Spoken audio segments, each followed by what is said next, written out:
நீங்கள் வாழ்க்கையில் எந்த நிலைமையில் இருந்தாலும் சரி, மனதின் தன்மையை இழந்து விடாதீர்கள். யார் உங்களை ஏமாற்றி இருந்தாலும், எப்பேற்பட்ட இழப்பு உங்களுக்கு வந்திருக்கும் பொழுதும் உங்கள் மனதின் தைரியம் விட்டுவிடாதீர்கள்.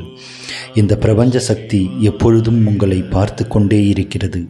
உங்களின் துயரம், மன வேதனை இந்த பிரபஞ்சம் கண்காணித்து கொண்டுதான் இருக்கிறது. அது உங்களுக்கான ஒரு அழகிய நாளை உங்களிடம் வரச் செய்யும். என் மனவேதனையை யாரிடமும் கூற முடியவில்லையே என கூறும் உங்கள் கூக்குரல் அந்த பிரபஞ்சம் கேட்டுக்கொண்டே இருக்கிறது.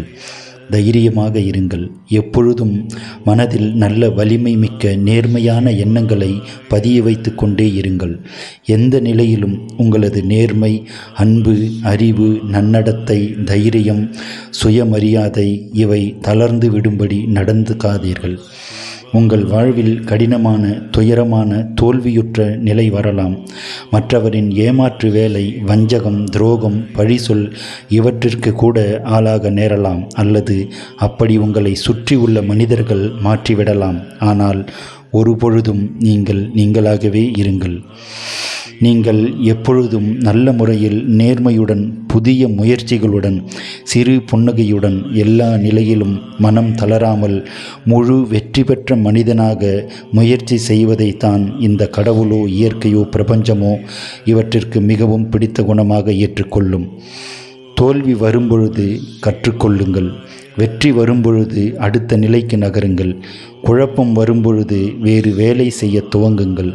கோபம் வரும்பொழுது சிறு புன்னகை மட்டும் காட்டுங்கள். யாரிடமும் வஞ்சக குணத்துடனோ பழி தீர்க்கும் எண்ணத்துடனோ இருக்காதீர்கள். அது உங்கள் உழைக்கும் அல்லது சிந்தனை செய்யும் நல்ல பொன்னான நேரத்தை வீணாக்கும். வேலை பார்க்கும் இடத்தில் உங்களுக்கு மன அழுத்தம் ஏற்படும்.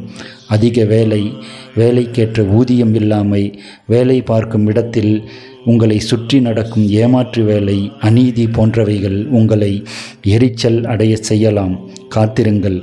சரியான நேரம் வரும் வரை. அப்பொழுது உங்களுக்கான ஏற்ற இடத்தை தேர்வு செய்து அந்த புதிய இடத்தில் நன்கு உழைக்கத் துவங்குங்கள்.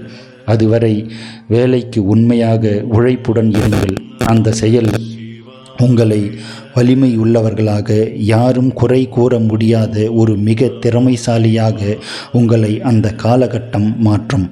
எப்பொழுதும் வாழ்வில் நம்பிக்கையுடன் இருங்கள். ஏதாவது ஒரு விஷயம், ஒரு வேலையை அல்லது கடவுளை, இயற்கையை, பிரபஞ்சத்தை, ஏதேனும் ஒன்றை முழுமையாக நம்புங்கள். மனம் வேதனைப்படும் பொழுது, தோல்வி பயம் வரும்பொழுது அந்த நம்பிக்கையிடம் சென்று அனைத்தையும் கூறுங்கள். நீங்கள் எதன் மீது அதீத நம்பிக்கை வைத்துள்ளீர்களோ அதுவே உங்களை வழிநடத்தும். தொடர்ந்து இணைந்திருங்கள். அடுத்த பதிவில் சந்திப்போம். வாழ்க வளமுடன். நன்றி, வணக்கம்.